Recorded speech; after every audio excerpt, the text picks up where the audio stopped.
क्यों तुमने ऐसा किया तारा? क्यों मुझसे झूठ बोला? झूठ तो तुमने भी बहुत बोले हैं मुझसे धनानंद।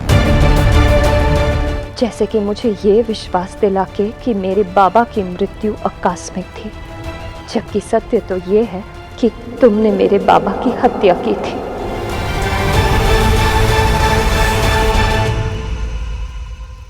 और इसीलिए मैंने भूतपाल की हत्या की, क्योंकि उसने मुझे बताया किस तरह तुमने छल पूर्वक उसके साथ मिलकर मेरे बाबा की हत्या की। आज मैं तुमसे जानना चाहती हूँ धनानंद, तुमने मेरे बाबा अपने गुरु की हत्या क्यों की?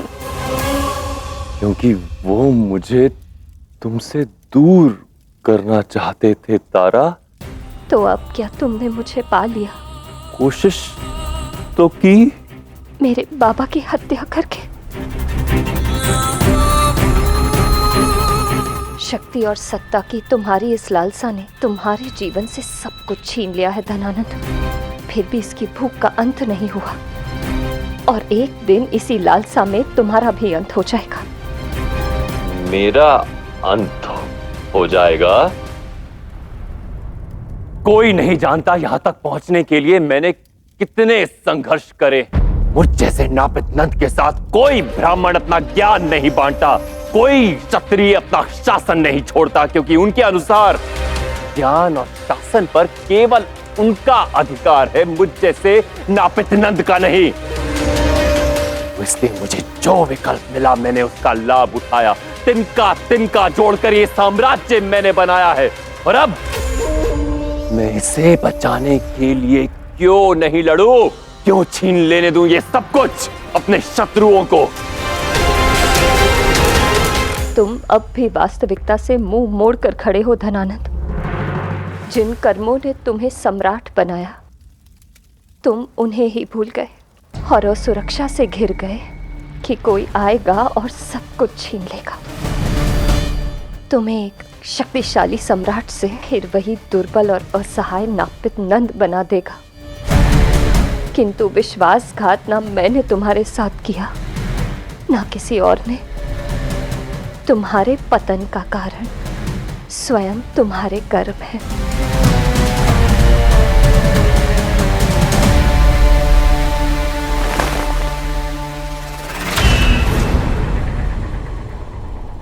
मैं जानती हूं मेरे इस विश्वासघात के लिए तुम मुझे मारना चाहते हो। ये लो, मार दो मुझे।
प्रशिक्षण के समय तुम ही ने कहा था कि यदि कोई अपना विश्वासघात करे तो पहले उसे भ्रमित करो और फिर अपना शस्त्र उसके आर पार। इससे दोनों को पीड़ा कम होती है ना?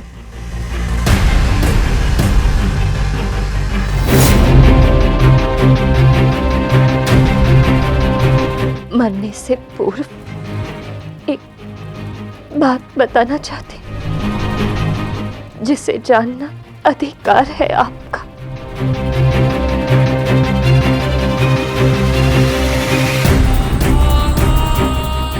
मेरे गर्भ में आपका अंश था।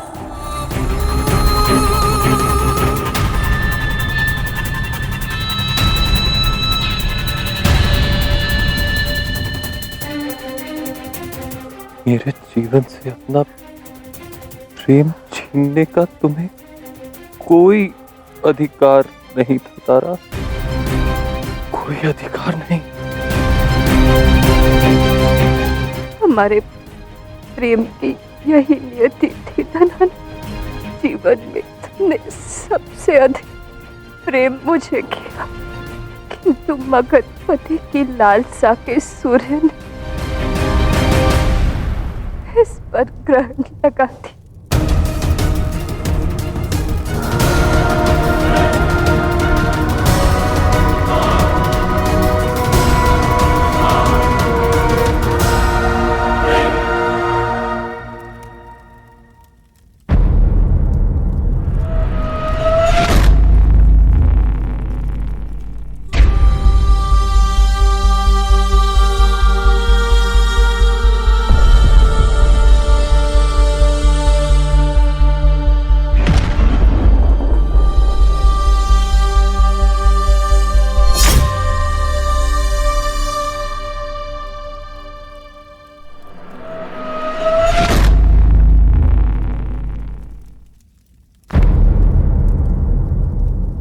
आज तुम अपने इस जीवन से मुक्त हुई तारा, और उसी के साथ मैं तुम्हें दिए अपने सभी वचनों से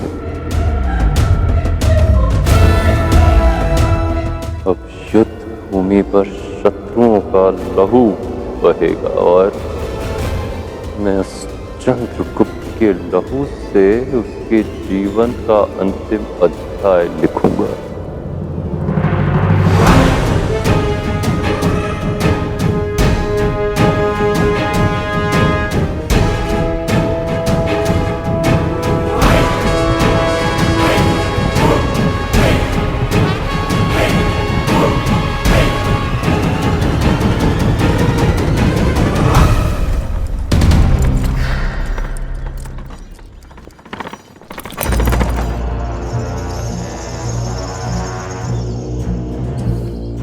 दिलचट्टे, मेरे हाथ पर लगे इस रक्त को देख।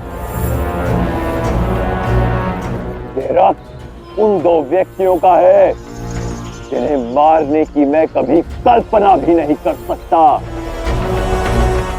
ये रक्त तारा और मेरे होने वाले शिशु का है।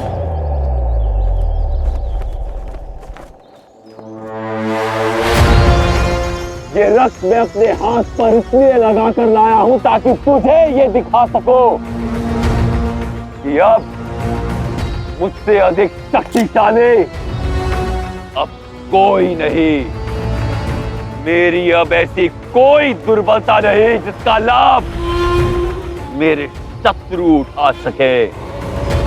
आज जो व्यक्ति तुम्हारे सामने खड़ा है वो भाव शून्य है। अब मुझे ना मृत्यु का भय है और ना ही विध्वंस का। अब मैं किसी पर कोई दया नहीं दिखाऊंगा, फिर वो मेरा शत्रु हो या फिर तुम्हारे साथ खड़ी एक देशद्रोही। मुझसे इतनी बार पराजित होने के पश्चात भी तुम गुरु शिष्य ये समझ नहीं पाए कि मैं सम्राट धनानंद अजय हूं। किंतु आज मैं ये निश्चित करूंगा कि ये युद्ध तुम्हारे जीवन का अंतिम युद्ध हो।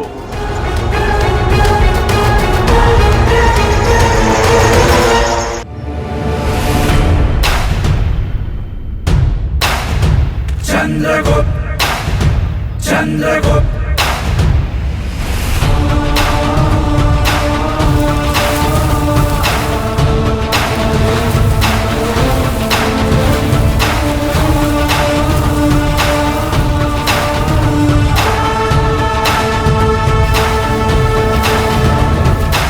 दुश्मन पे प्रहार है चंद्रगुप्त।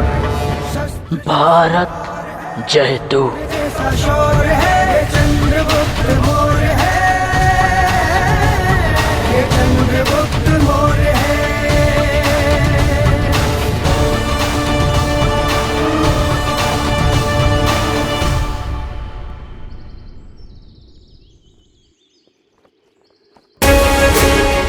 शत्रु हो खंड खंड, हो श्रेष्ठ मेरा भारत अखंड।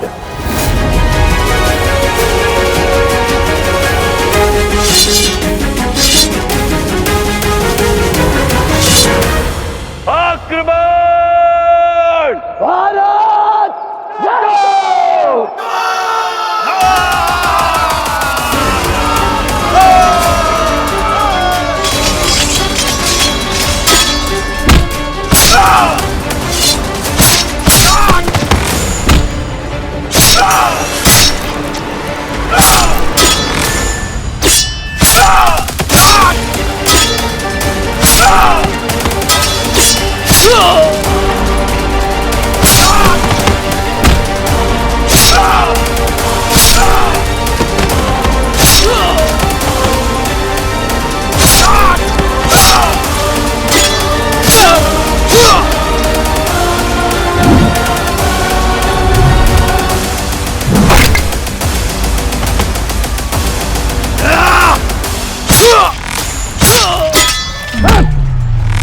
धूल, अब समय आ गया है जब तुम माला केतु और अवंती नरेश हमारी गंगा छोर के तट पर स्थित छावनी से